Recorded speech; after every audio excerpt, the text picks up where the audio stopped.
So a couple of years ago, I went into a local park where the homeless are known to hang out at. And I was doing some outreach and I was going around talking to them about Jesus. And there was one in particular that I went and spoke with. He was really strung out on methamphetamines. And so when I was talking to him, he is just twitchy and I mean, just typical signs of being on methamphetamines. And so I start talking to him about God wanting to set him free and that there was a new life that was waiting, but it was up to him to accept it. And this dude just breaks down. He's just like, I'm sick of this life. I've been on the streets for 7 years. I've been strung out for, even more than that. And he goes, I know that it's my decision that got me where I'm at. He said, but gosh, I don't know how to break this cycle. And I said, well, Jesus is the chain breaker. And so that guy just surrendered his life to Jesus right then and there. But I'll be honest, I was so concerned that he wasn't sincere or that he was too high to understand.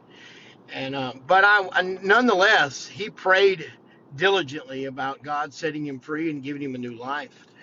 And then fast forward to a couple of months ago, I got a message from a guy on Facebook and I didn't recognize the guy. And so he starts telling me, well, thank you so much for the day you took to pray with me and encourage me and point me towards Jesus. And I'm like, man, you're going to have to remind me because I'm not recalling the conversation. And he said, and then he told me about it. And I went, oh my gosh, well, this guy's gained quite a bit of weight. And I was picking at him. I said, boy, you're looking healthy, ain't you? And he said, yeah, man, when you get off of that meth, you tend to want to eat a lot more.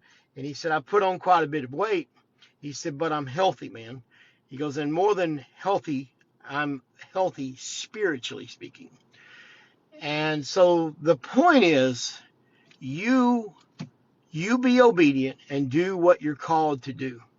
And let God do what you can't do. And that's to set people free from their addictions and give them a new purpose, a new path, and a new reason for living. I'm so thankful that this guy reached out to me because it's sometimes you just never know what happens to people after you share the word with them. Where did they go? What did they do with that word? But sometimes it may take a few years, but sometimes they'll reach back out to you. And it's just an encouragement to know that God does things that we can't do. And he opens hearts and sets people free every day, including those that we think are too high to accept his grace. He sets them free too.